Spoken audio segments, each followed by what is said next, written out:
A ver, ahora sí, si les parece, podemos ya comenzar. Les pediría a las personas que están de pie que por favor tomen sus lugares. A ver, la mesa de hoy es una mesa sobre el populismo, en particular sobre el caso venezolano.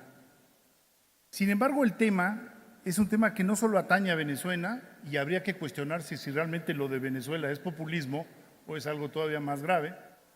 El populismo es un fenómeno que está afectando igual a países ricos que a países pobres. Y antes de entrar en materia, a mí me gustaría en muy pocos minutos pasarles una serie de láminas sobre lo que hemos vivido como seres humanos en las últimas décadas. ¿Por qué? Porque uno no hubiera podido imaginar que después del avance económico que ha habido en el mundo en las últimas décadas iban a surgir este tipo de regímenes. Algo está mal. Vamos a la primera gráfica, por favor. Miren ustedes aquí la participación en la democracia. Estos datos son notabilísimos, vienen de distintas fuentes. Freedom House los viene analizando desde hace ya también más de medio siglo. Ha habido un avance no solo en el número de países, sino en el número de habitantes del orbe que viven en regímenes democráticos. Es decir, ¿de dónde iba a salir el populismo? Si ustedes ven, por ejemplo, el análisis hasta dónde ha llegado, pues se van a dar cuenta que ahora tenemos la vinculación de las religiones con la democracia y cómo los valores de la democracia están de alguna manera inmersos en esta cultura occidental de la cual tanto nos quejamos, pero que tanto ha aportado al mundo. Información hay muchísima. Vean ustedes, por ejemplo, la tabla esta que se publica anualmente, también por parte de Freedom House, esta institución que creó la viuda del presidente Roosevelt, en donde se mide el grado de libertad de prensa que hay en los distintos países y año con año nos dan una calificación de libres, parcialmente libres o no libres, y dejo las categorías en inglés porque si Aristóteles anduviera por aquí, eso de parcialmente libres no lo entendería del todo. El hecho es que las libertades en el mundo han venido avanzando de manera muy notable.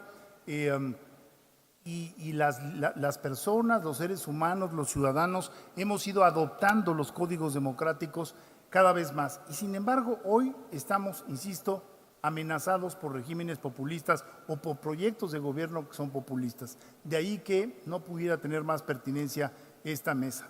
Vean ustedes las buenas calificaciones en el sentido de que la mayoría, el 39% de la población ya vive en países que son considerados como libres.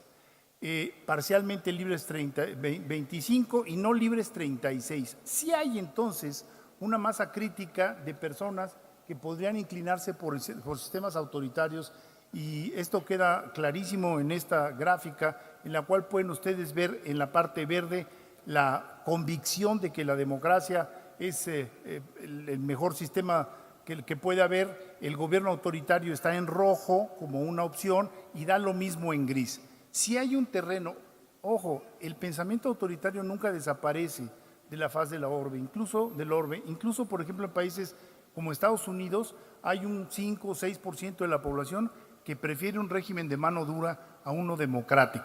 Es decir, no hay ningún país que pueda decir que el expediente democrático está cerrado y que por lo tanto ya no hay ningún riesgo de regresiones democráticas. Estamos viendo regresiones democráticas y regresiones democráticas, insisto, en países altamente educados, países con altos niveles de desarrollo, altos niveles de seguridad social. ¿Les suena conocido? Bueno, algo similar fue lo que se vivió en la Alemania de la preguerra y fue allí donde nació el nazismo.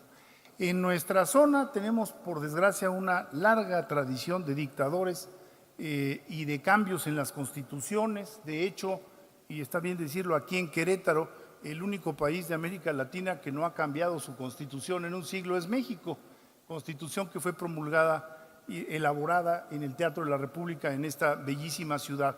Pero hay, insisto, una franja, a pesar de los avances, una franja muy clara de personas que podrían inclinarse por un régimen autoritario y, por lo tanto, populista. Ahora, ¿cómo se mide esto? Estadísticamente hablando, hay formas de ver qué tanto han hecho los ciudadanos suya la reflexión democrática, la convicción democrática. Si ustedes ven las primeras barras, porque cumplir la ley nos beneficia a todos, ha ido subiendo y bajando.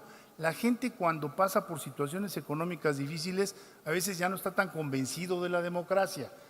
Hay una correlación directa entre los beneficios económicos y la posibilidad de buscar alternativas autoritarias o alternativas populistas. Si ustedes, sin embargo, revisan los que se oponen a la democracia, pues van a encontrar con que de todas maneras hay un porcentaje bastante amplio de personas, 25%, que dicen estar de acuerdo o parcialmente de acuerdo con que se vale aprovecharse de un puesto si se hacen cosas buenas. La cultura autoritaria, el pensamiento autoritario está ahí presente en muchos países y en nuestro país. Estas gráficas son ya nada más de nuestro país. La construcción de los valores democráticos ha llevado tiempo, trabajo, tiene que ver con la transmisión de los conocimientos que se da en el aparato productivo, en el aparato educativo y la transmisión de valores que se da en los hogares. De tal manera que es un trabajo lento, es un trabajo difícil y es un trabajo que tenemos que hacer permanentemente para vacunarnos en contra de los regímenes autoritarios. Cuando se les pregunta a la gente, ¿tienen o no derecho a tomar en sus manos el castigo? Una familia que ha sufrido algún delito, hay un altísimo porcentaje en nuestro país que dicen, vean ustedes, 31%, 32% de la población nos dicen sí tienen derecho a hacerse justicia por mano propia. Esto que vemos a veces en los camiones, en los transportes públicos, en la Ciudad de México, en donde entre las propias personas que van transportando toman a los delincuentes en sus manos. Ojo, la impunidad es un acicate y es algo que irrita muchísimo a la población. En todos los registros lo que aparece es que la población está enojada y muy enojada. Curiosamente, este enojo se ha ido incrementando en México y en el mundo. La gente está enojada. Curiosamente, hemos ido avanzando en transparencia. Tenemos hoy un andamiaje institucional muchísimo más elaborado que otros países en lo que a transparencia se refiere, pero ahora sabemos más y nos damos cuenta de que no ocurre nada. Por eso las mediciones de impunidad son tan relevantes.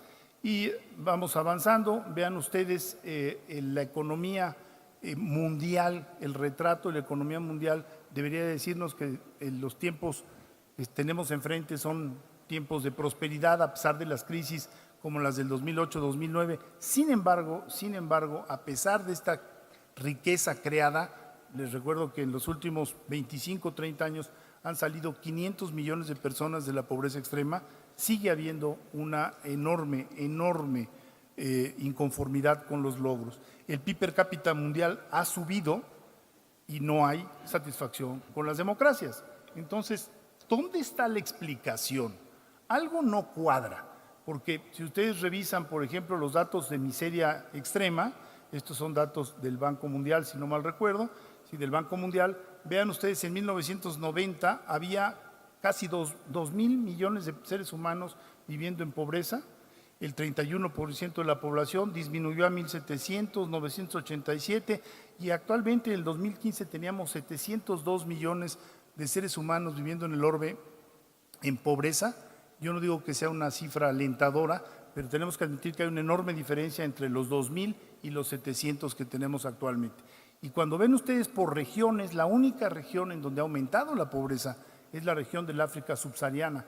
Y ahí ha aumentado, entre otras razones, por el VIH-Sida, que tiene un impacto de sobre decenas de millones de seres humanos, y también por las sequías que han ido avanzando en el caso de África.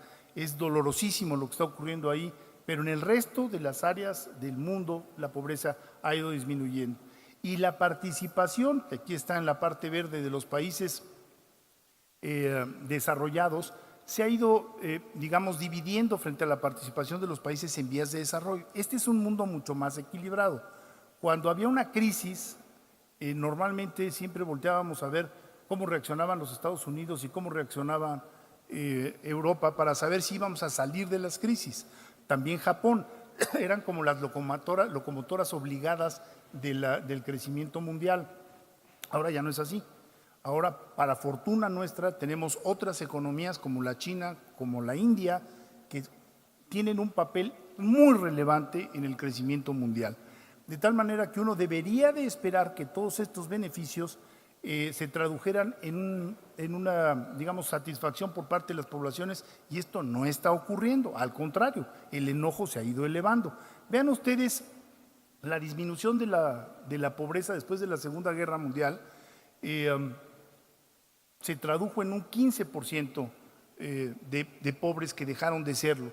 Con eso que llamamos neoliberalismo, que en realidad es la apertura de los mercados que viene desde hace 35 años, la disminución ha sido del 35% de la población. Es decir, sí ha habido beneficios, y sin embargo, ustedes escuchan muy frecuentemente, lo pueden escuchar en el norte con el señor Trump, que hay perdedores y que son perdedores. Claro, siempre habrá perdedores y ganadores, pero son mucho más los ganadores que los perdedores.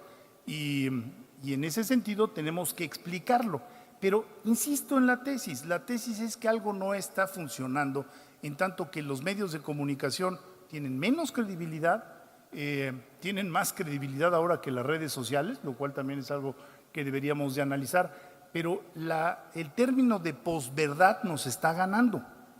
Tenemos posverdades instaladas en muchos de nuestros países. En México es muy frecuente escuchar que el número de pobres se ha multiplicado por 5 veces. Dicen, pero ¿de dónde salen estos pobres? Bueno, la gente lo cree. La verdad, la gente lo cree. La posverdad está instalada en tanto que el señor Trump llegó a la presidencia de la República, a la presidencia de los Estados Unidos, y desde la presidencia ha defendido que el calentamiento global no existe. Algo se ha trastocado en los sistemas políticos, y esto, en mi opinión, tiene que ver directamente con las redes sociales.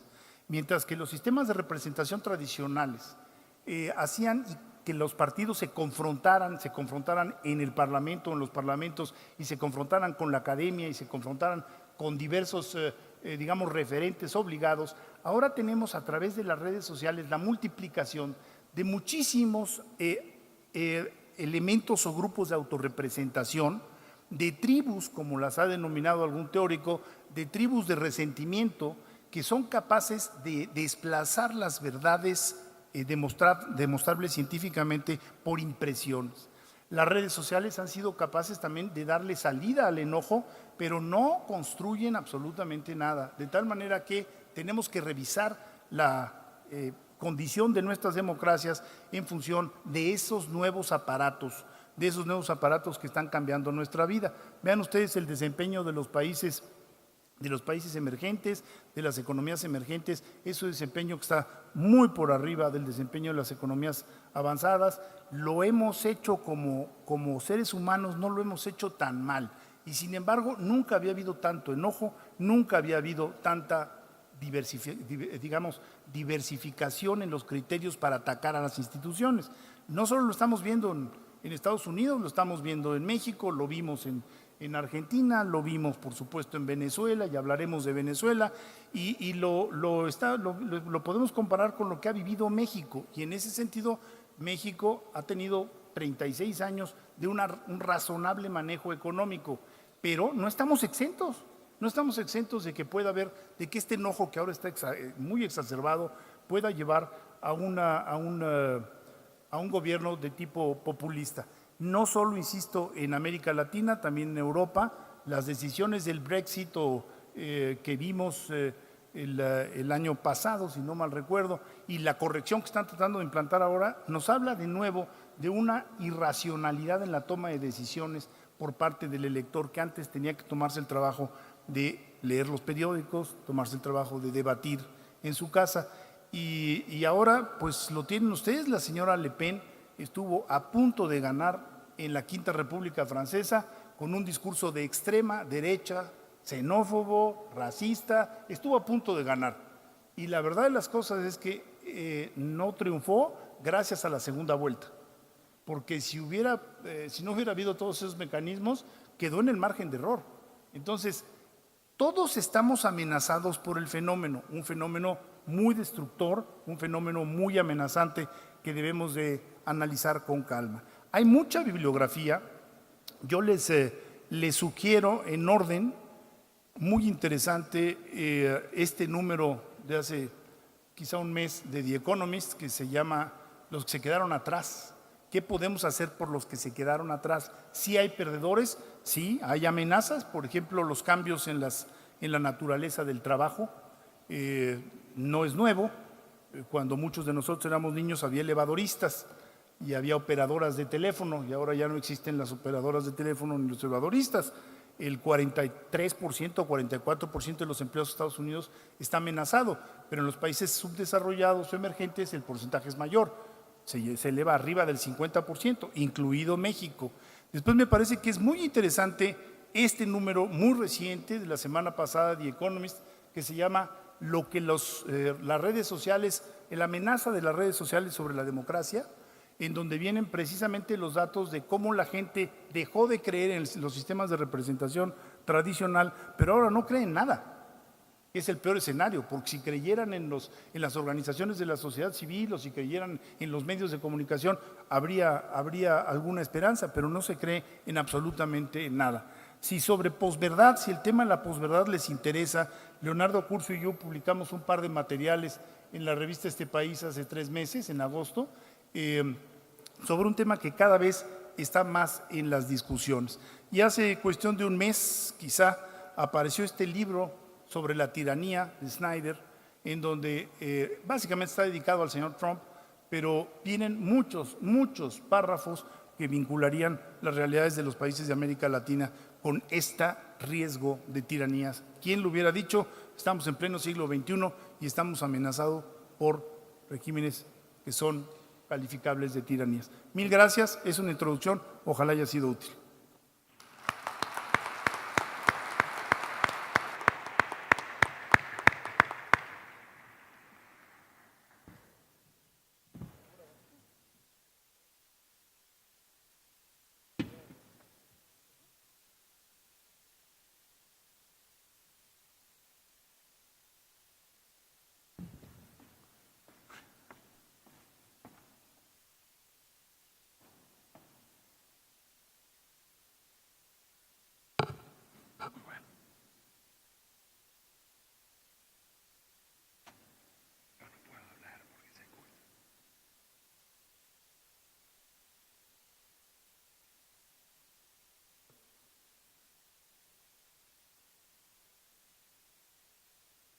Bueno, ante todo, muy buenas tardes a todos ustedes.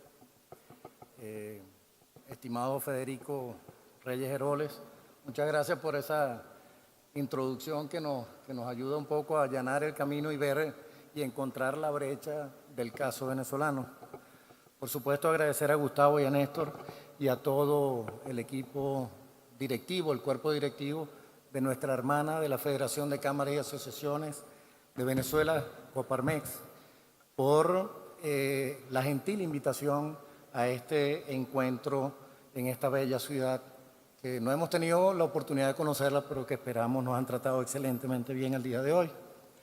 Por supuesto, compartir con un gran amigo y gran empresario. A él le va a tocar darle la parte de las buenas noticias. Probablemente a mí me va a tocar hacer una presentación de la realidad venezolana, pero el caso de Alberto es un caso realmente bien importante en Venezuela, así que encantado de estar aquí compartiendo con él. Por supuesto, darle las gracias a todo el maravilloso equipo que ha hecho posible que nosotros estemos aquí, el equipo operativo de Coparmex, que por supuesto no me queda más nada que realmente decirles a ustedes que me honra y me siento extraordinariamente satisfecho de poder compartir esta jornada y acercar un abrazo desde Venezuela para todos ustedes.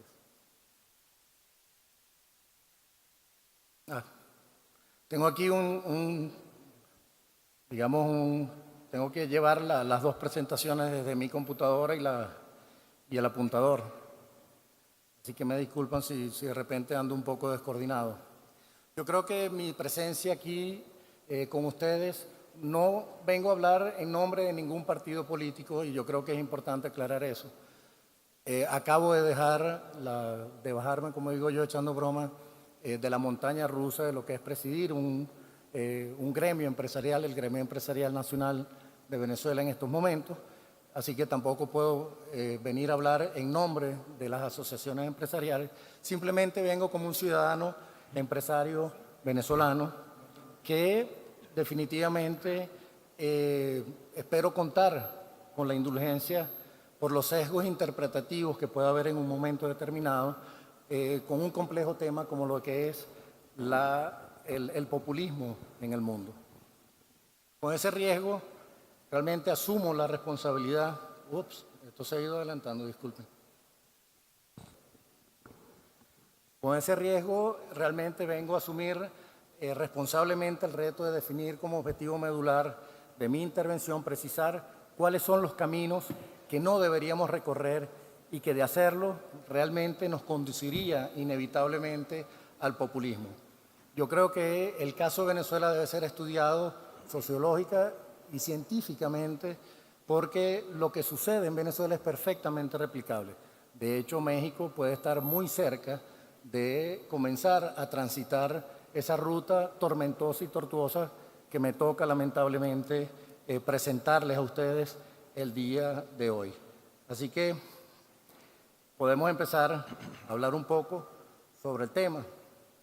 Lo vamos a ver en cuatro bloques. El primero, hacer unos rangos, digamos un paseo muy rápido sobre los rasgos básicos del populismo. Por supuesto, hablar de, digamos, no sé cómo decirle, el líder más emblemático populista que haya existido en el mundo, como lo es Hugo Rafael Chávez Frías.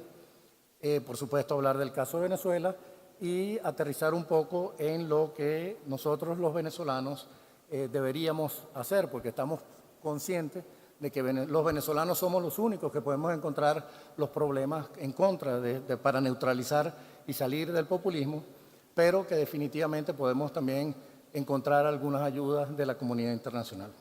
Así que, por supuesto, espero aportarles un pequeño granito de arena en la deconstrucción propositiva del populismo.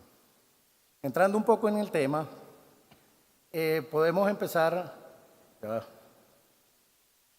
hablar de que el populismo es una herramienta de estrategia política con métodos e instrumentos para ganar y ejercer el poder, principalmente con la ayuda o el acceso y el apoyo de las clases populares.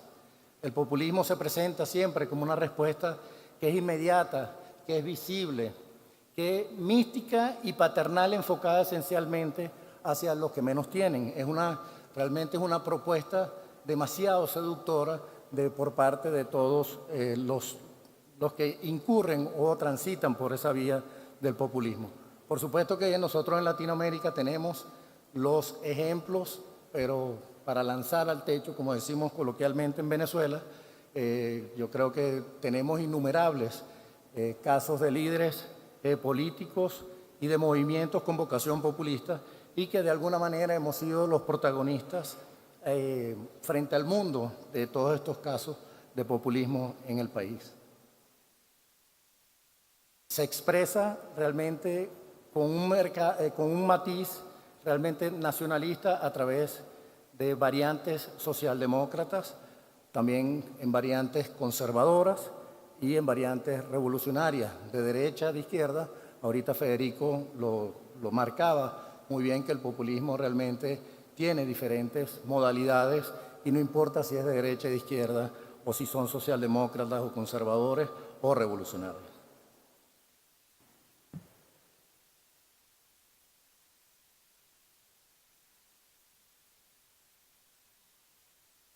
Usualmente es impulsado por líderes mesiánicos y evidentemente este es el caso más emblemático que podemos ver, creo yo, que en el mundo no hay un populista de la talla de Hugo Rafael Chávez Frías. A través de estos movimientos de una combinación militarista, neoindigenista y neomarxista. También se presentan o se autodefine el populismo como antiimperialista, antipartidos, antiélites sobre todo, antimodernizadores y considerándose la antítesis de políticas y todo lo que son los modelos de gobierno que promueven reformas liberadoras de crecimiento y fortalecimiento institucional.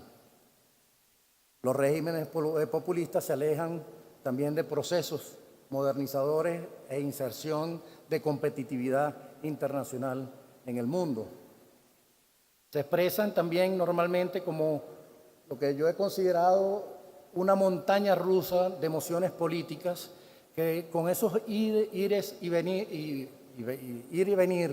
de una montaña rusa con todas esas fuertes emociones, realmente yo creo que es lo que ha llevado a muchos científicos sociales del mundo de hablar de que nuestros pueblos realmente viven la posibilidad de un eterno retorno al populismo. Ahorita lo conversábamos tras bastidores, de que no se encuentra explicación por la cual el populismo esté ganando tanto terreno en el mundo. Y por supuesto, se ha convertido en lo que es una amenaza emergente global y su impacto mundial.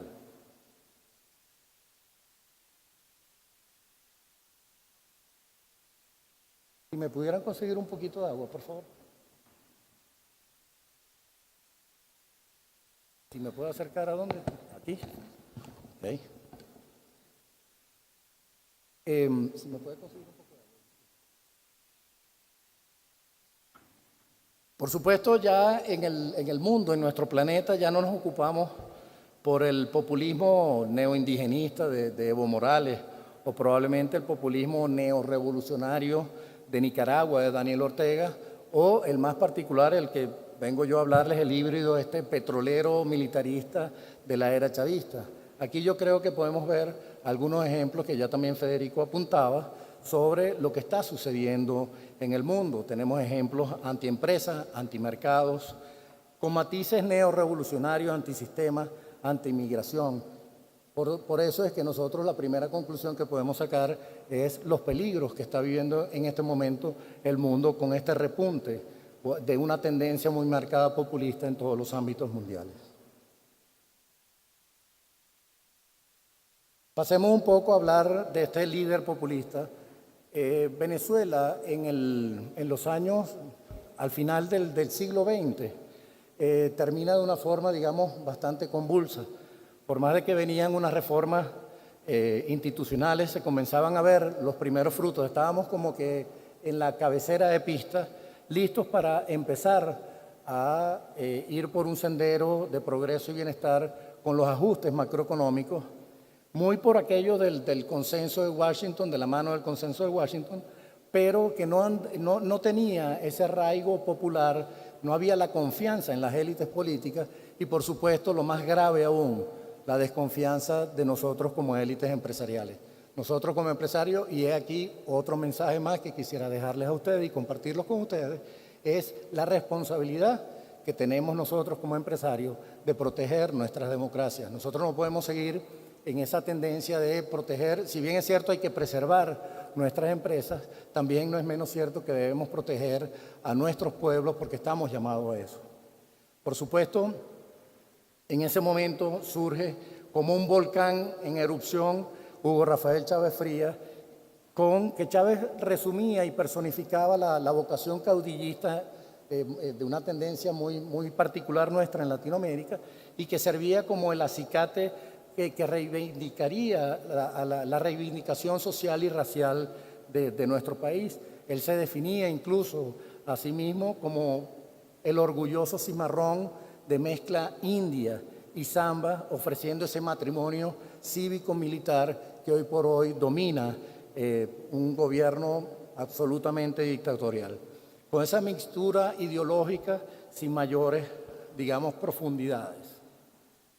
Él expresaba una propuesta flexible, adaptable y bastante discrecional, por cierto, pero con eso imponía decisiones sin demasiada coherencia y también se ubicaba en esa izquierda de corte nacionalista poco modernizadora, con una retórica, una reivindicación y como el salvador de la patria, con todos estos discursos antisistema, anti todo vestigio institucional previo, con una supuesta y falsa actitud vejatoria de los derechos de las grandes mayorías.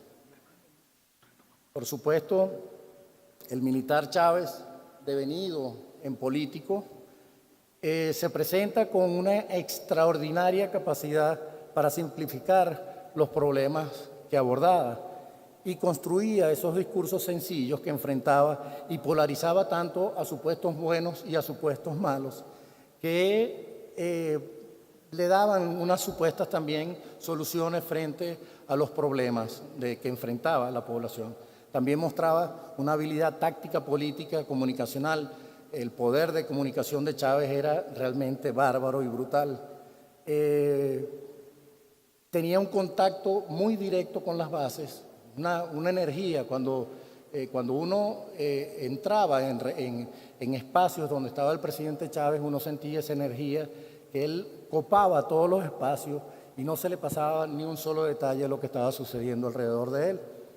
Y entonces, por supuesto, con esa gran cantidad de recursos, de un petróleo a más de $100 el barril, con una producción que hoy por hoy está bastante mermada, y ya lo vamos a ver más adelante, sin ningún control, realmente entra a presentarse como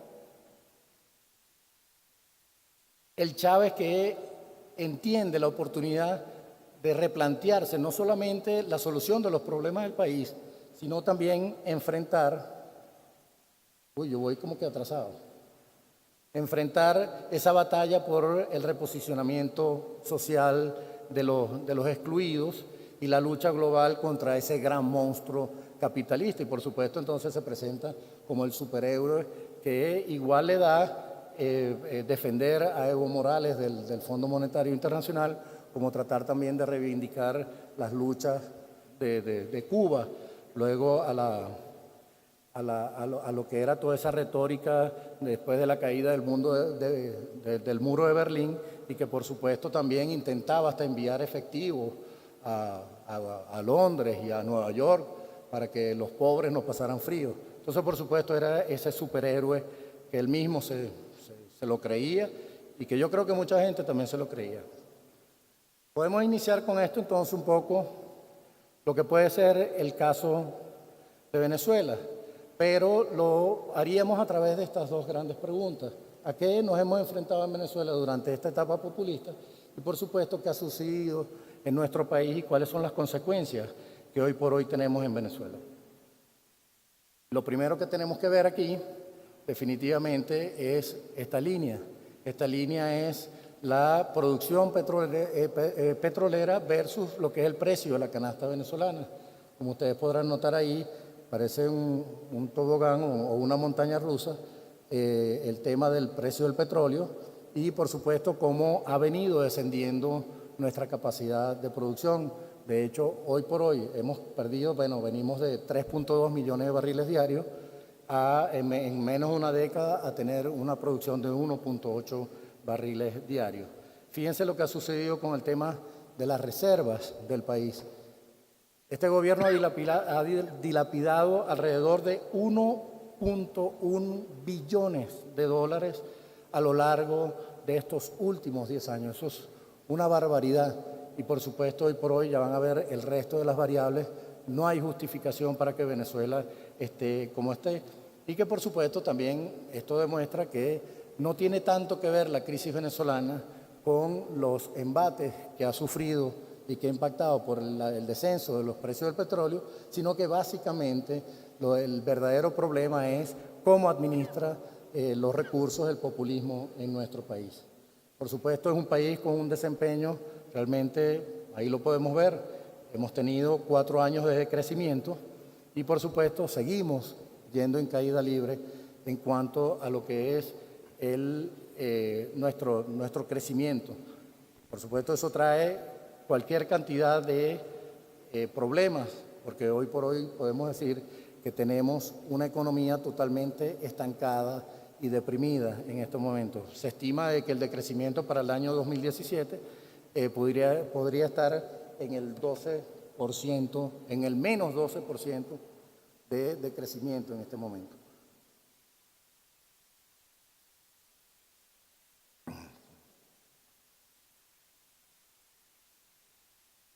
La inflación, ese es el flagelo más fuerte que tenemos nosotros hoy por hoy en Venezuela.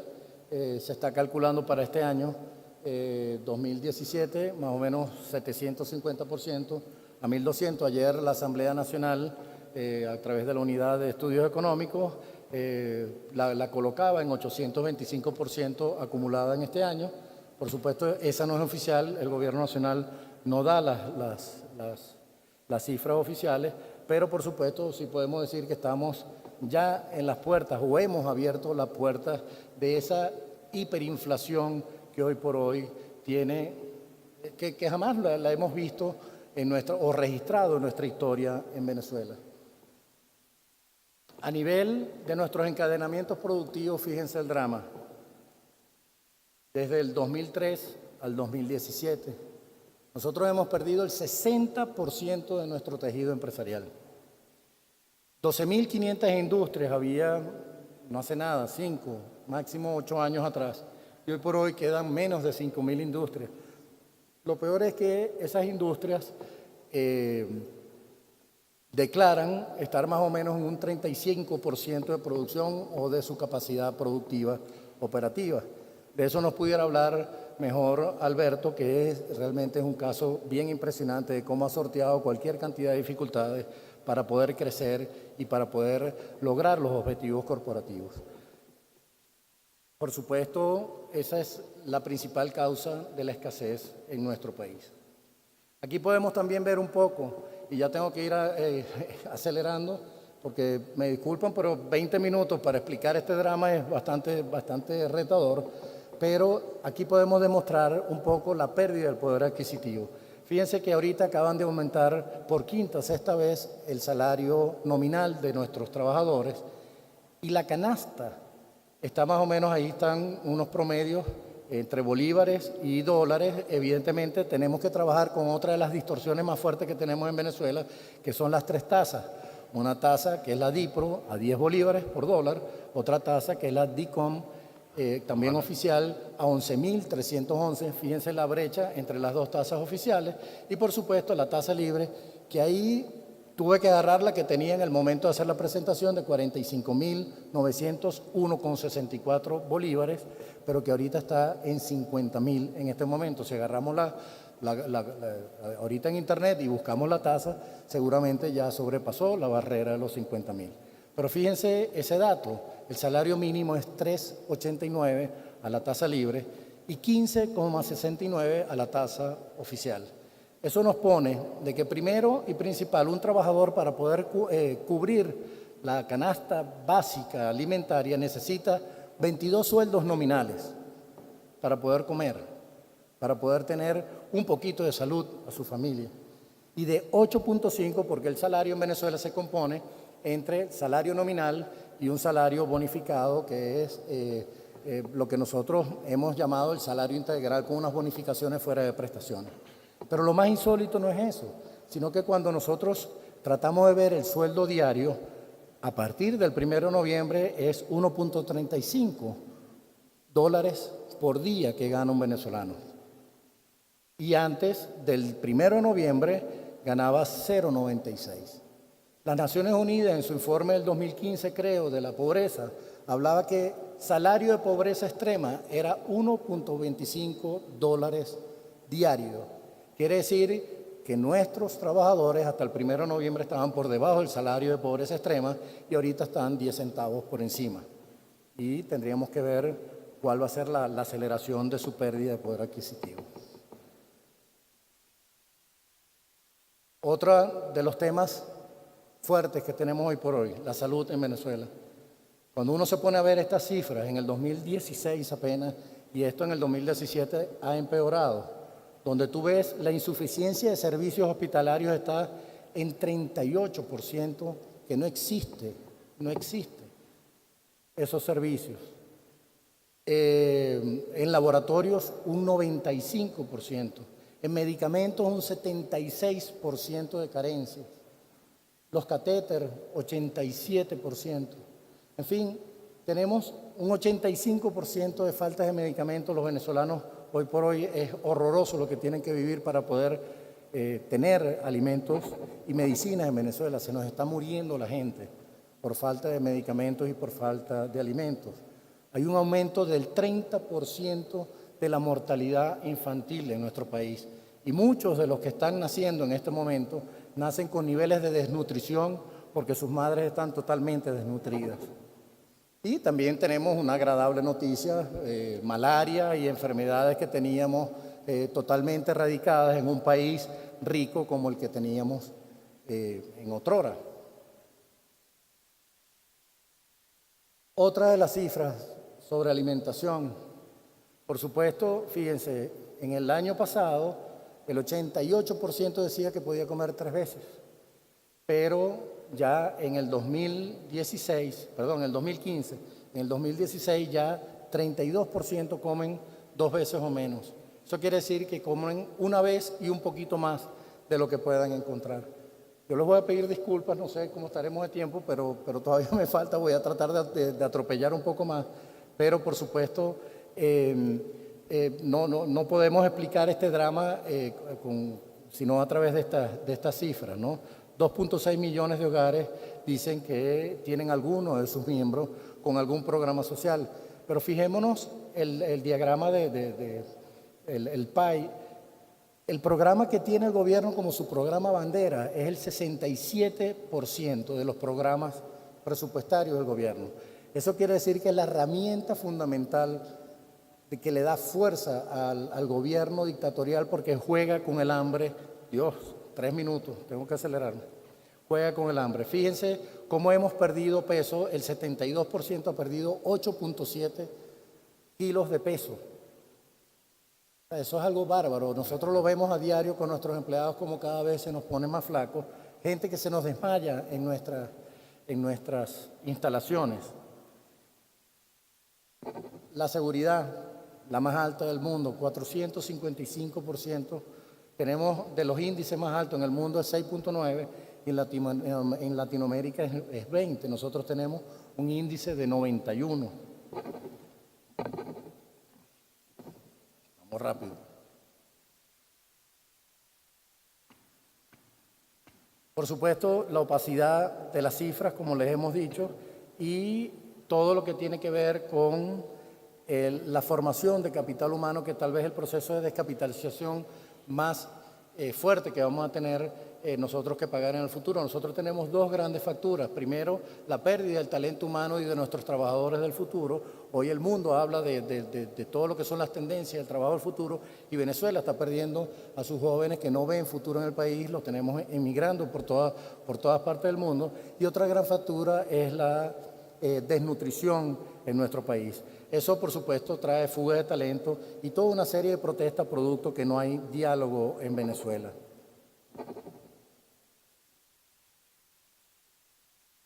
La pérdida de competitividad, a pesar de que hemos mejorado con respecto al año pasado, estábamos en el 130, todavía estamos bastante lejos. Venimos, hace 10 años estaban en el puesto 98, pero hasta ahorita estamos en 127%. Todas estas políticas desacertadas realmente nos han llevado entonces a una Venezuela que es la crisis de la historia republicana más fuerte que hemos vivido nosotros en Venezuela.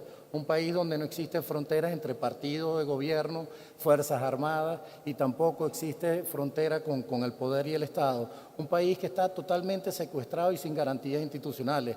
El Ministerio Público, el Poder Electoral, el Tribunal Supremo de Justicia, la Asamblea Nacional que la tienen prácticamente, que no la quieren reconocer, y es totalmente un país destruido y condenado y sin futuro en este momento. Por supuesto, todo eso se le debe al populismo chavista que tenemos en Venezuela y que yo creo que es el verdadero ejemplo de lo que no se debe repetir más nunca en ningún país. Ya aterrizando para concluir, y me disculpan que me haya tardado un poco, computadora, manejar 2 monitores es bastante difícil.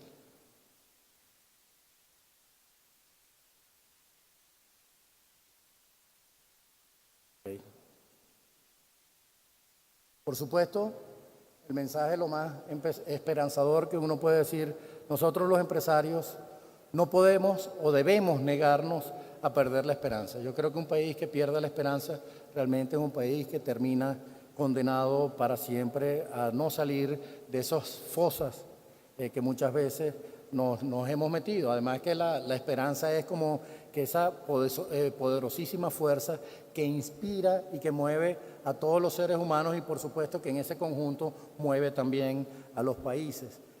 No podemos sentarnos a esperar las soluciones y nosotros mismos somos parte de la solución como empresarios. Así que debemos luchar sin descanso para que con nuestro ingenio, nuestra creatividad, realmente podamos conseguir esas condiciones que liberen y que llenen de prosperidad y de iniciativa empresarial a nuestro país. Venezuela es un país de grandes oportunidades. Realmente yo estoy convencido, y yo creo que en esa parte Alberto los va a convencer aún más, de que al resolver nuestros problemas de manera pacífica y cívica, podemos establecer un verdadero diálogo objetivo y pudiéramos realmente llegar en algún momento a recuperar la confianza perdida, la confianza, tener un sistema judicial realmente que fortalezca la institucionalidad, que realmente haya igualdad en nuestro país. Por supuesto, para eso se requiere un gran acuerdo nacional y la única manera de lograrlo es a través de un diálogo objetivo y serio. Y seguro estoy que una Venezuela libre de populismo nos puede llevar por un camino de progreso y bienestar completamente diferente.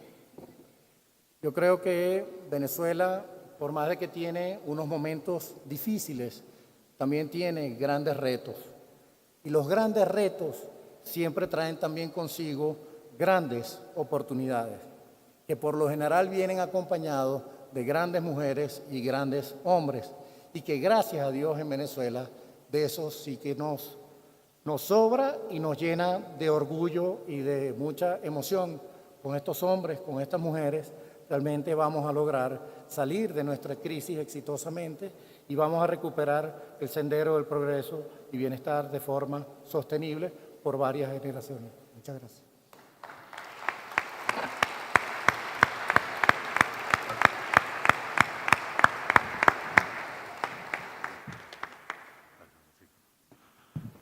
Buenos días, ¿sí se escucha? Creo que le reventé el tímpano a alguien, pero bueno. Quería decir que fui precedido por dos expositores extraordinarios, primero hablando del populismo a nivel internacional, luego el tema de Venezuela específico. En todos los aviones, ascensores, empresas, países donde uno va, le preguntan a uno, ¿y cómo hacen ustedes para sobrevivir en Venezuela? Entonces, bueno, les voy a contar un poco la historia de Santa Teresa. Santa Teresa es un ron que se produce en Venezuela. Ese ron se produce en una hacienda que fue fundada en 1796, el 15 de octubre cumplimos 221 años y todavía vivos y esperando los próximos 200 años. Fuimos fundados en el Valle de Aragua, que queda cerca de Caracas, queda cerca de 1 hora de Caracas, un valle histórico, justo antes de la Guerra de Independencia. En el caso de mi tatarabuela, ella fue la única sobreviviente de la familia Rivas y Palacios. Ella era prima hermana de Simón Bolívar y era sobrina de José Félix Rivas, que era el comandante general o el comandante en jefe del Ejército Patriótico. Por eso fue que mandaron a eliminar a la familia. Y la razón por la que ella sobrevive es que la termina comprando una ex esclava de la familia. La reconoce, la tenía la tenía prisionera un oficial español y él termina comprándola por 7 pesos macuquinos. Felizmente el oficial no sabía que era familia Rivas, porque si no lo hubiesen tenido que degollar. Y bueno, años después, ella termina conociendo a mi tatarabuelo, que vino de Alemania, vino de Hamburgo haciendo comercio entre Venezuela y Europa, justamente después de nuestra guerra de independencia. Bueno, ellos se casan, tienen familia. Llegó Murphy. No sé si hicieron un cambio allá. A ver si pasa la lámina. No. Bueno, exacto.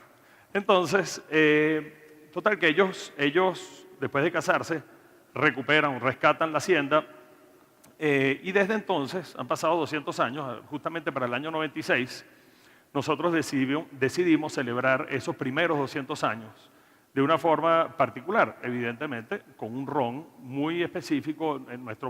De alguna forma tratamos de recoger toda la experiencia, todos los diferentes rones, toda la artesanía, todas las técnicas que teníamos acumuladas en esos 2 siglos, y justamente para dar un ron que tuviese alcoholes pesados, alcoholes livianos, que tuviera diferentes tipos de añejamiento, diferentes tipos de barriles, y al final, para redondear ese ron, pasarlo por un proceso de solera.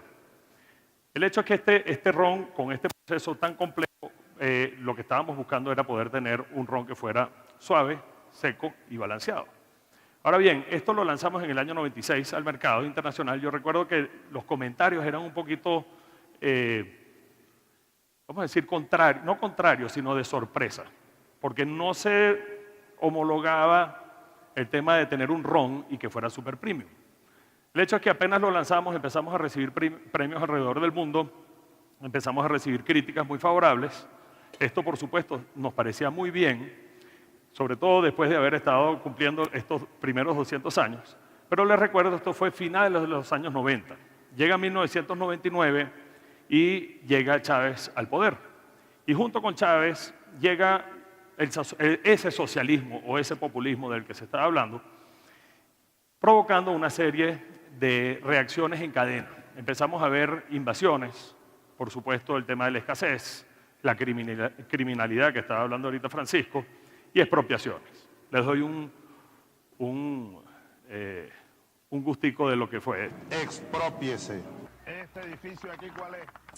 Exprópiese, señor alcalde. Exprópiese. Owens, Illinois. Exprópiese. Planta Guarena. Exprópiese. Planta Lara. Exprópiese. Planta de Electrosoldado Valencia. Exprópiese. 15 centros de reciclaje de chatarra. Expropiense. Bueno, Agroisleña está expropiada. Ven a mí que tengo flor. Exprópiese. Bueno, con este discurso, por supuesto nosotros sabíamos que venían tiempos de cambio, sobre todo si uno tenía empresa, si tenía una marca reconocida, si tenía varias generaciones en el país, si tenía tierras, y sabíamos que no estábamos preparados para esto. Y de repente un día, una madrugada a las 2 de la mañana, me llama el jefe de seguridad y me dice: ingeniero, tenemos una novedad, ¿no? Esa novedad era que habían entrado cerca de 500 familias a un sector de la hacienda, la habían invadido, y la verdad es que a partir de las 2 de la mañana hasta como las 9 de la mañana yo empiezo a hacer llamadas. Uno llama a la policía, llama a la guardia, llama al gobernador, llama al ente de tierras, llama a los abogados. Pero una llamada tras otra me iba diciendo que de alguna forma estábamos frente a una situación que era irreversible. Bueno, entonces en la mañana yo decido ir a hablar con los invasores. Cuando llego allá me entero que el líder de la invasión era un militar que había participado en el golpe del año 92 junto con Chávez. Ahí como que se iba confirmando esa idea de que eso era irreversible. Y ahí en esa conversación yo le digo: mira, esta es propiedad privada desde 1628, tú no puedes estar aquí. Y él me responde: compañero, tú no te has dado cuenta que esto cambió. Tú no has escuchado al presidente. Esto solamente es el inicio. Vete preparando, porque lo que viene es peor.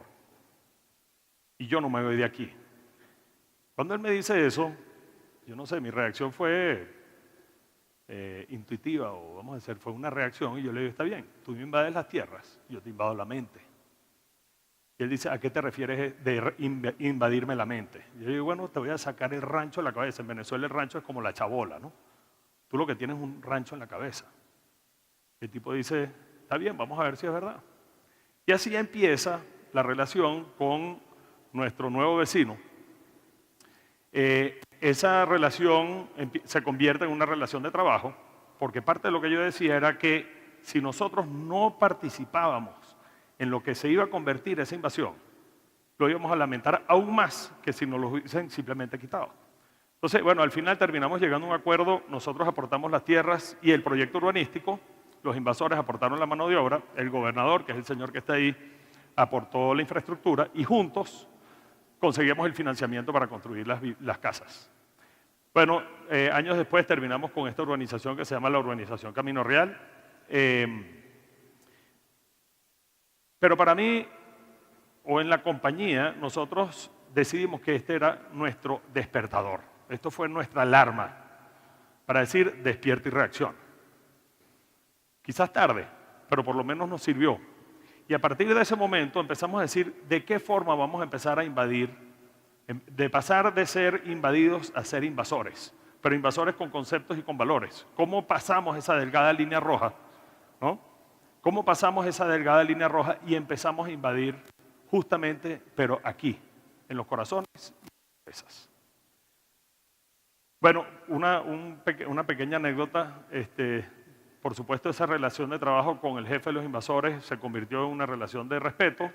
Años después él me pidió que fuera el padrino de su hijo. Hoy en día somos compadres. Mi ahijado se llama Hugo Rafael. Y bueno, años después de eso, o sea, en la Fundación Santa Teresa necesitaba una persona con su perfil. Hoy en día él trabaja en la Fundación Santa Teresa.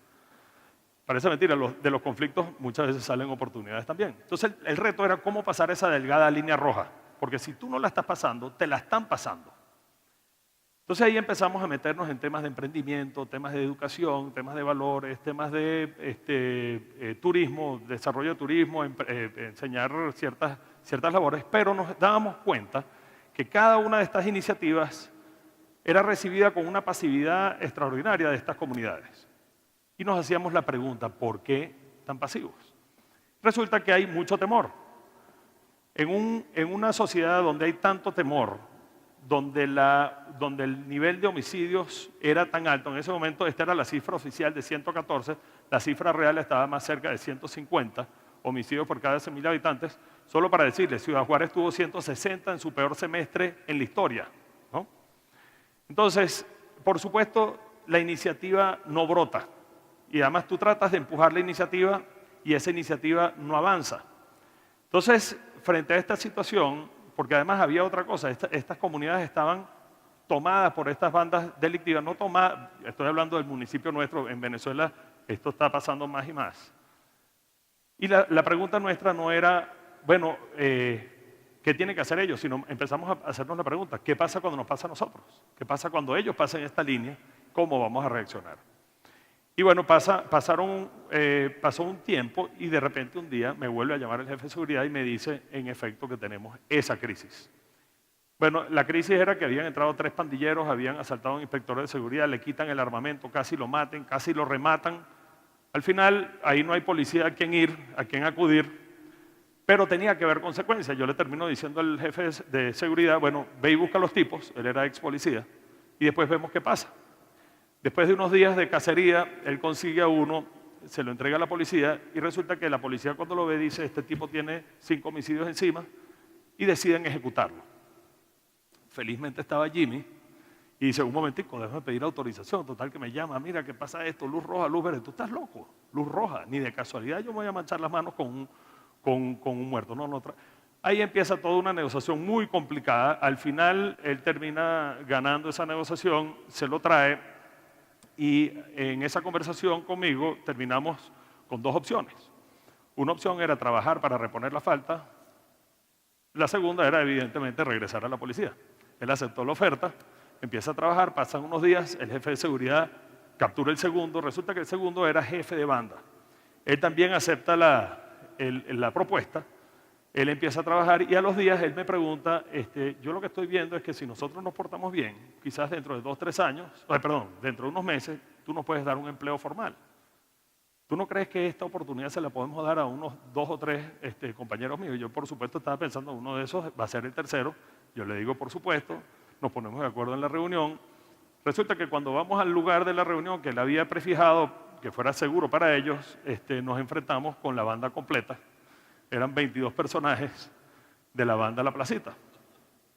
La verdad que yo me sentía como que había pisado una concha de mango, como dicen, ¿no? Pero bueno, así arranca el proyecto Alcatraz. Bueno, y cuando uno llega a una situación como esta, uno no puede retroceder, ¿no?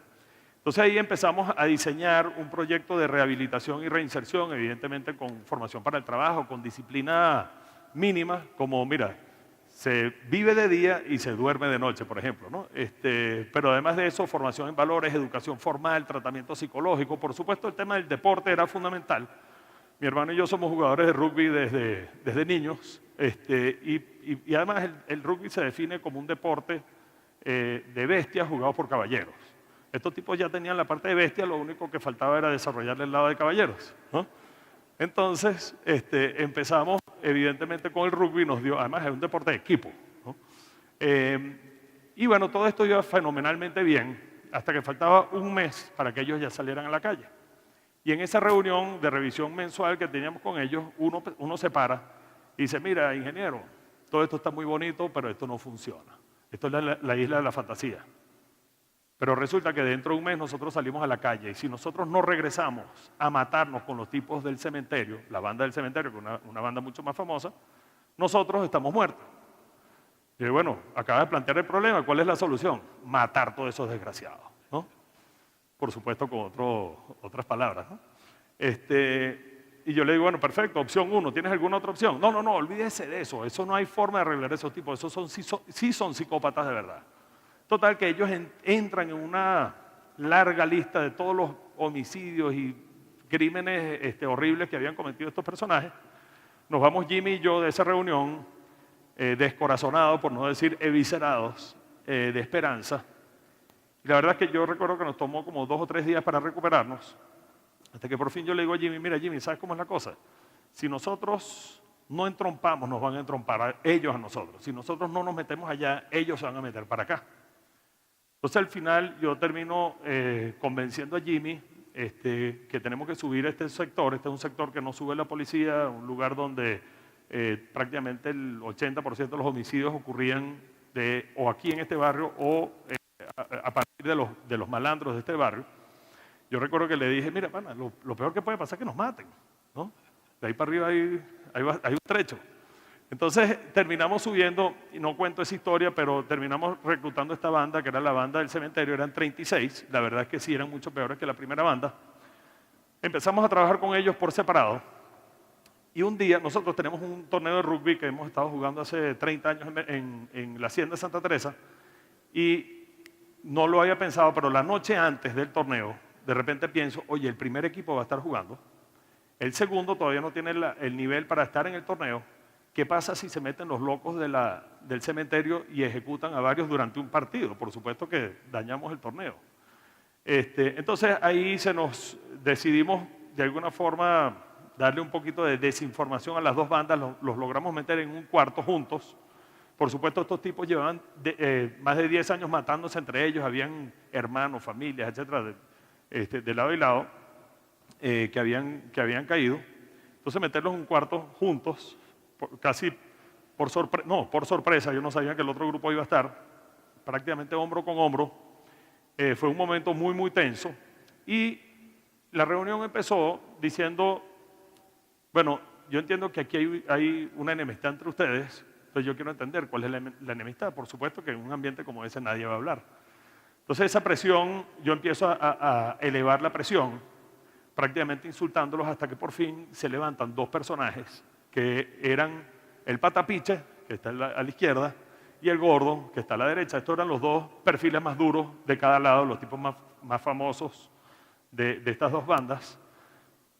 Ellos se levantan un poco para reclamarme a mí que yo no tenía que ser tan abusivo con ellos, ¿no? Porque yo decía, no, se ve que aquí o no hay problema o no hay agallas, como dicen, ¿no?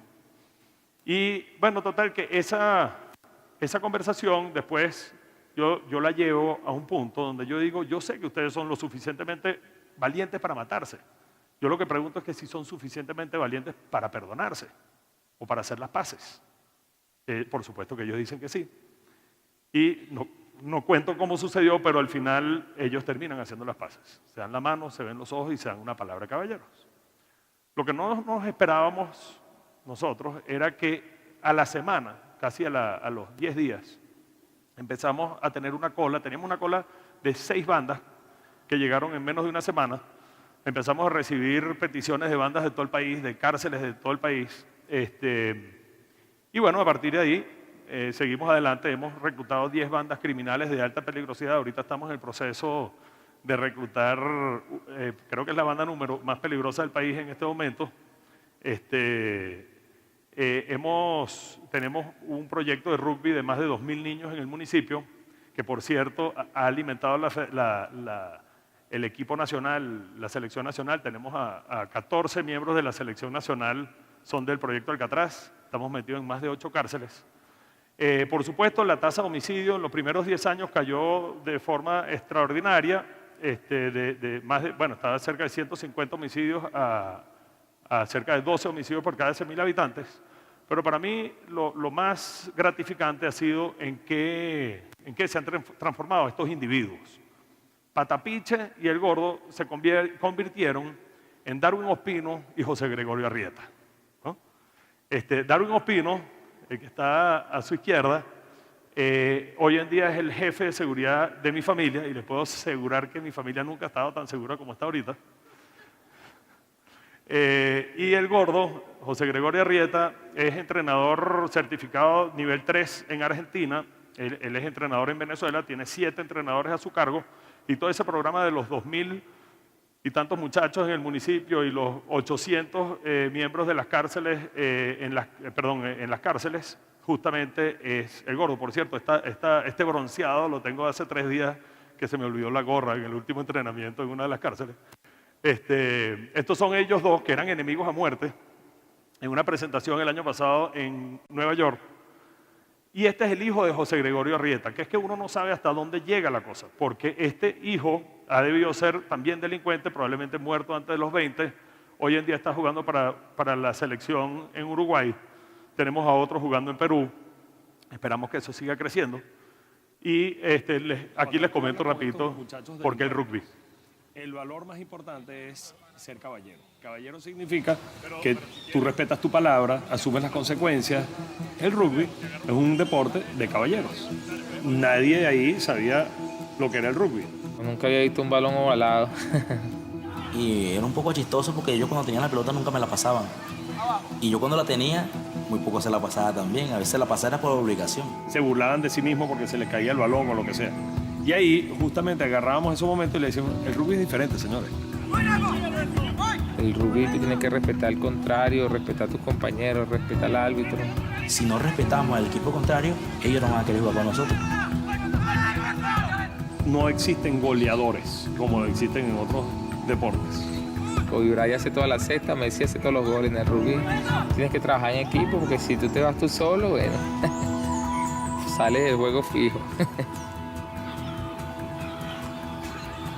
Los delincuentes pasaron de buscarse para matarse a hacerlo para pasarse el balón. En el proyecto, el rugby se utiliza para transmitir valores.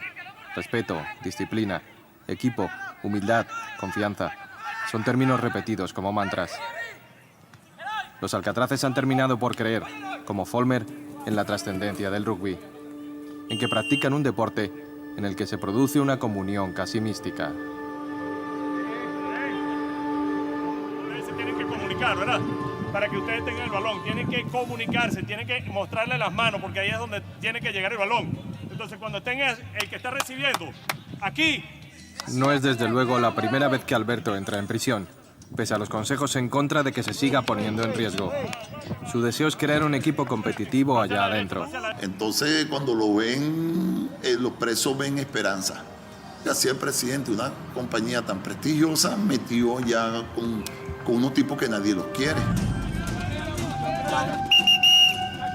¡Vamos! ¡Araña! Señores, piensen, jugar para adelante, los pases, que no se les caiga el balón, ¿de acuerdo?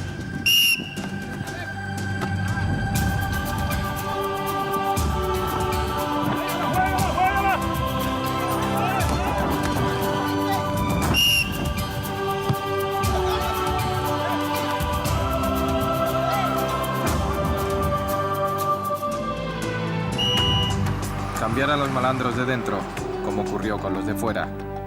Esos que formaron un equipo que creció por encima de lo soñado. Vestidos siempre de negro, como no podía ser de otra forma, en tipos acostumbrados a infundir miedo. Es que cuando Alcatraz entra a una cancha, lo primero que piensan los espectadores y los demás equipos es, este es el equipo de criminales.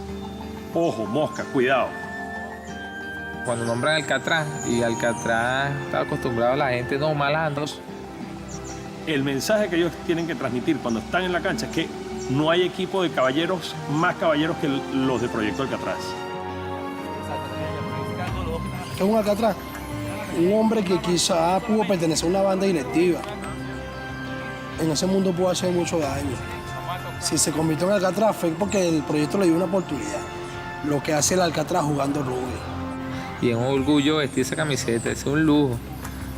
Y cuando lo ponemos en la camisa, yo siento que estoy blindado.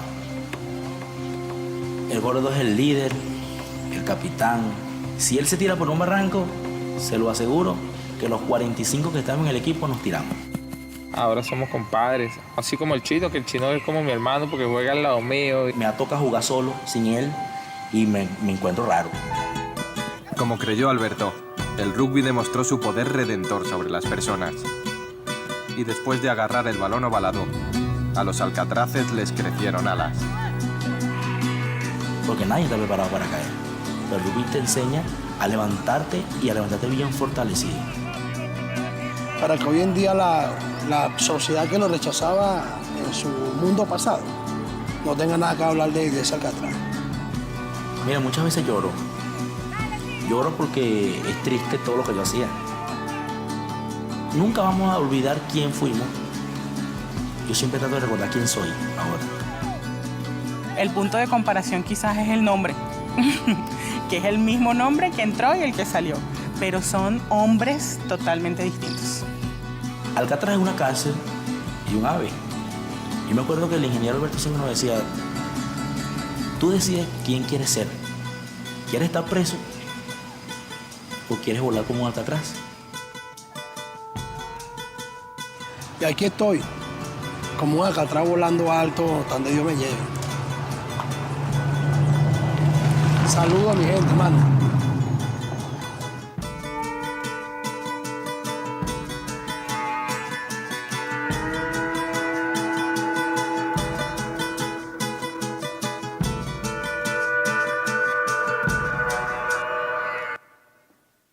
Bueno,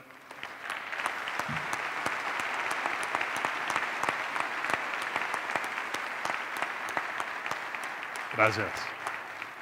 Para terminar, iba a decir que como este documental empezaron a salir artículos alrededor del mundo, primeras páginas, páginas del Wall Street Journal, yo siempre digo echando broma, Washington Post, también el Playboy, ESPN, CNN, o sea, empezó a salir en todas partes.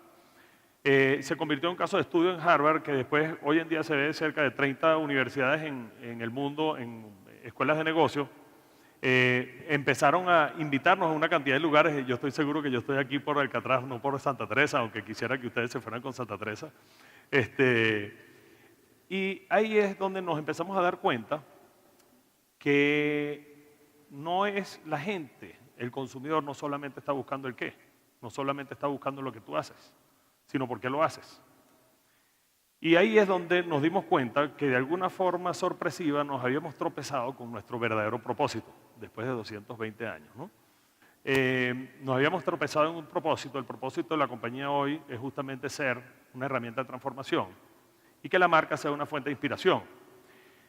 Y para nosotros queda muy claro que los próximos 200 años depende de seguir elaborando el mejor ron del mundo, pero con la gente y para la gente. Entonces, muchísimas gracias. Gracias por la invitación.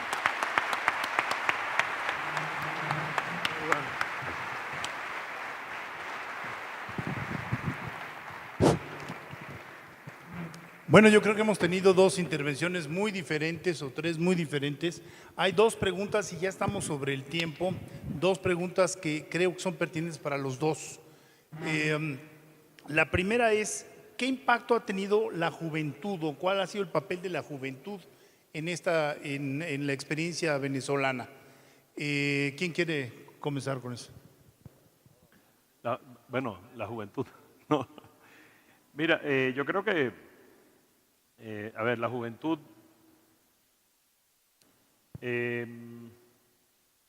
yo creo que la juventud, en todo esto, nuestra juventud ha cambiado en estos últimos 20 años. Yo recuerdo hace 20 años, la juventud no pensaba en política, no quería involucrarse en política, no pensaba en el futuro del país, era muy acerca de sí mismo, acerca del presente. Yo creo que nuestra juventud universitaria, y por supuesto también en los barrios, en las barriadas, en las zonas populares, tienen una conciencia que es muchísimo más práctica, como que entiende y quiere participar, quiere participar en el futuro. Hay muchos que se han ido porque no consiguen las oportunidades, pero ha habido un proceso de aprendizaje en todos los estratos de la sociedad acerca de el tema de qué es lo que está bien y qué es lo que está mal en política, pero también empieza a haber como una conciencia acerca de lo que hace falta en cuanto a entorno económico. Yo creo que ahí es donde hemos tenido ha sido un proceso educativo complicado, pero hemos ido por la demostración por el absurdo, pero hemos descubierto que la empresa privada es muy importante, que la inversión es muy importante, que el empleo es muy importante. Del lado nuestro, y esto hasta en el gobierno, hay personas que lo entienden, y yo creo que partiendo de este periodo de aprendizaje, pero con pela, como dicen, dura, de aprendizaje duro, espero que podamos sacar lo mejor de ese aprendizaje y poderlo transformar en ingredientes para construir un futuro mucho más robusto que el pasado que tuvimos. Francisco, ¿algo? Bueno, tal vez realmente tratando de seguir con la misma línea del mensaje de Alberto, ciertamente nuestra juventud ha cambiado muchísimo. Lo único es que las élites no hemos sido lo suficientemente capaces por crearles ese horizonte de oportunidades que realmente necesita la juventud.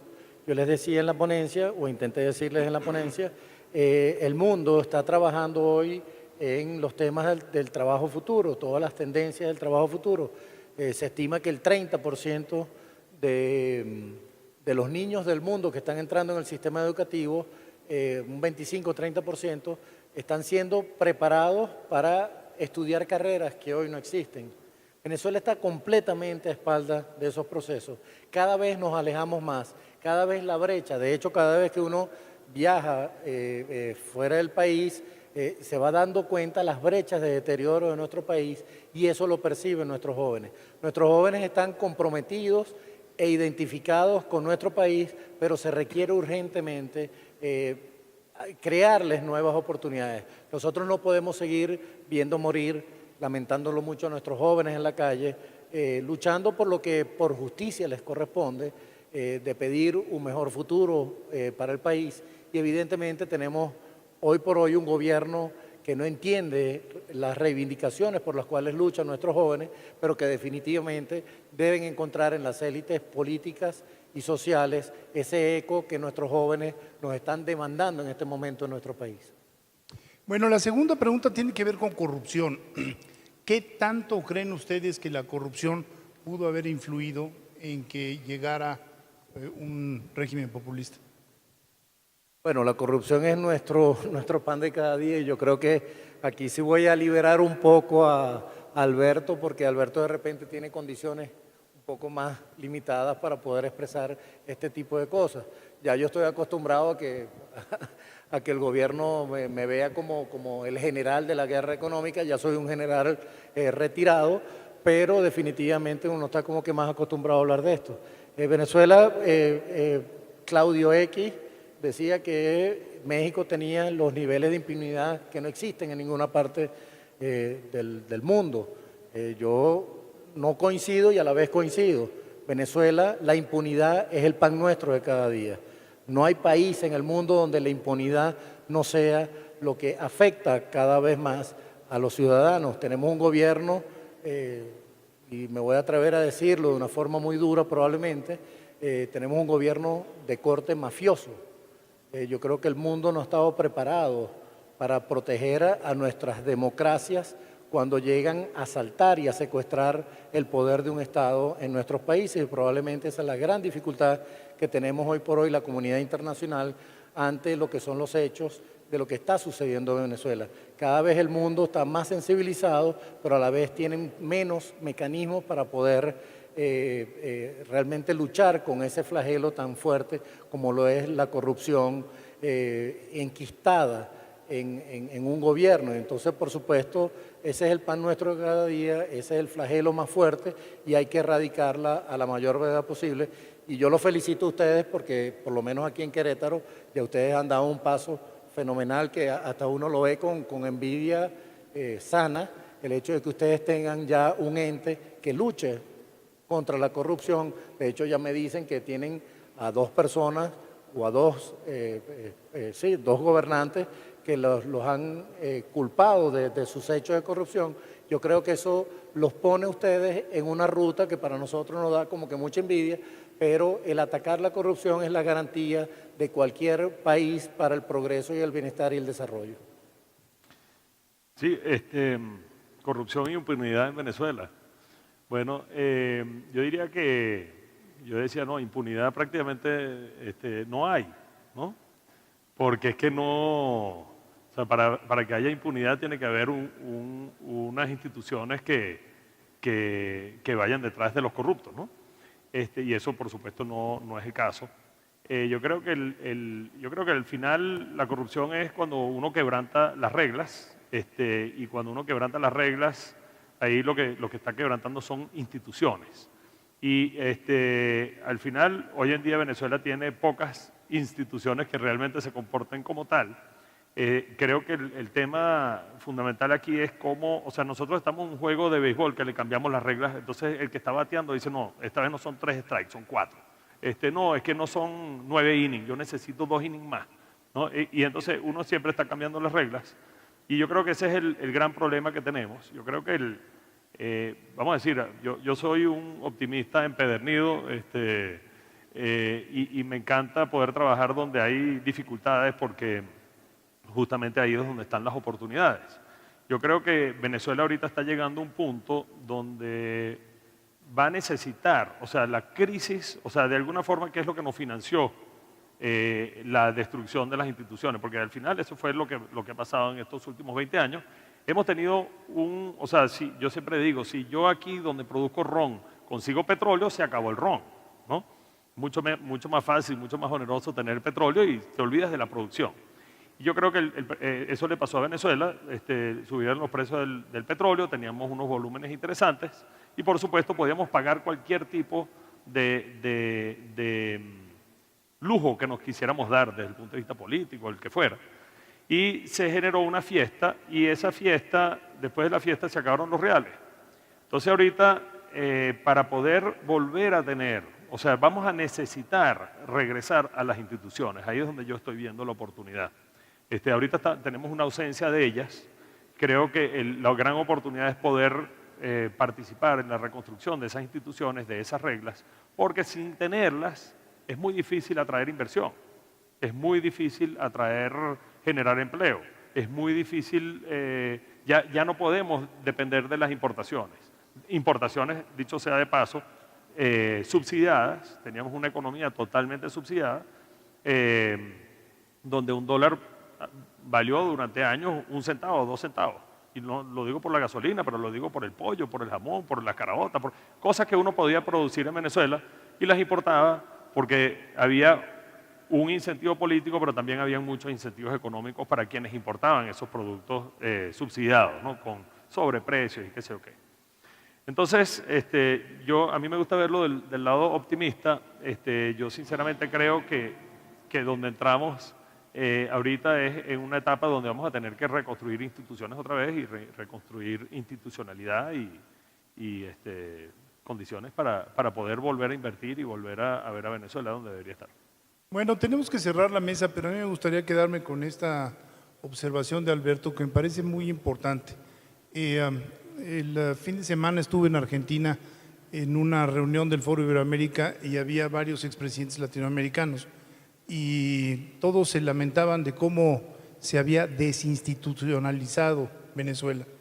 Creo que, si nos recordamos, incluso cuando yo era estudiante, Venezuela era un caso de referencia obligada de una democracia con partidos sólidos, con partidos que tienen historia, etcétera. Y de pronto estamos aquí en el 2017 y decimos qué ocurrió, qué pasó con todas estas instituciones. Y lo único que concluimos es algo que ya Alexis de Tocqueville había dicho en el siglo XIX, y es que las instituciones se llevan en la cabeza de los ciudadanos. Si los ciudadanos pierden la credibilidad en las instituciones se desmoronan. Algo que dice Snyder en su libro es que todos debemos de defender a las instituciones en ese sentido.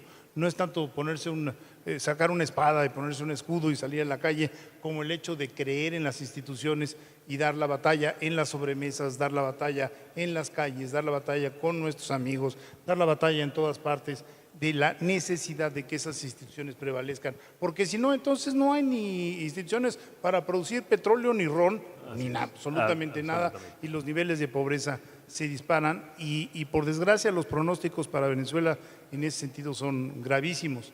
Es decir, cuando revisa uno déficit público, cuando revisa uno desempleo, cuando ve uno violencia, para salir de esta crisis se va a llevar mucho tiempo. Rehacer las instituciones es solo el primer paso para que todo vuelva a funcionar. Pues Federico, yo quería atender un comentario que hicimos allá en el, no sé cómo se llama, el camerino, el vestuario, acerca de de los pecados de omisión, ¿no? Y yo creo que el tema, cuando yo vi que el tema era populismo, por supuesto pensé, claro, porque México está frente a una situación, podría ser similar. Yo creo que una de las cosas que no tienen conciencia las empresas es del rol que pueden jugar en el presente y en el futuro de los países. Y yo creo que ese rol de las empresas hay que tomárselo muy en serio. Creo que, y aquí voy a un punto, porque muchas veces uno en la política, las cosas se ven de forma maniquea, el enemigo, el contrario, y eso es lo que da rédito, eso es lo que da votos. Pero mi invitación aquí sería que hagan lo contrario, exploten, yo digo eso, explotar la polarización, ¿no? Que es construir terrenos neutrales, terrenos de acercamiento, justamente para educar, para invadir en mentes y en corazones, para que se entienda justamente, para desmontar esos mitos. Porque yo creo que el peor enemigo que tenemos en Venezuela es la ignorancia. Y poder entender que, nosotros de alguna forma lo que hicimos fue matar la máquina de reducción de pobreza, ¿no? Que es el empleo, que es la inversión, que es la confianza, que es el futuro. Y eso porque teníamos con qué pagar eso. Entonces yo hago ese comentario porque todo lo que puedan hacer en este momento, antes de que sucedan las cosas, es no tener miedo ahorita, no tener miedo de sentarse, de hablar, de convencer, de influir, de hacer que se entienda cuáles son los elementos que hacen que un país tenga éxito. Entonces ese es mi mensaje para quienes están en este salón. Cada uno de ustedes son codepositarios de esa responsabilidad. Pues yo creo que es un muy buen cierre. La Coparmex, como ustedes saben, ha jugado en el país un papel muy relevante en construir esta cultura institucional y esta cultura empresarial participativa. Yo no puedo cerrar la mesa sin felicitar a nuestros anfitriones, a la Coparmex, con todas sus distintas representaciones por este foro. Yo he tenido la oportunidad de estar en varias ocasiones con ustedes. Los felicito porque se dice fácil, pero esto es hacer ciudadanía. Mil gracias y ojalá haya sido útil. Buenas tardes. Gracias.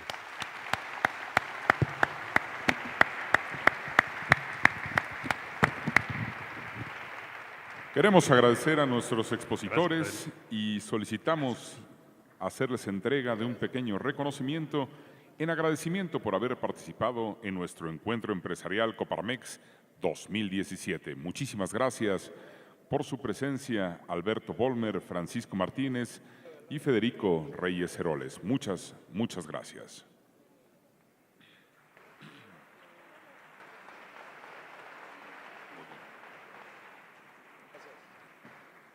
continuación, queremos presentarles un avance del documental sobre la corrupción y el camino que se ha recorrido para combatirla. Este es un proyecto de la Comisión Nacional de Empresarios Jóvenes de la Coparmex. Corre video.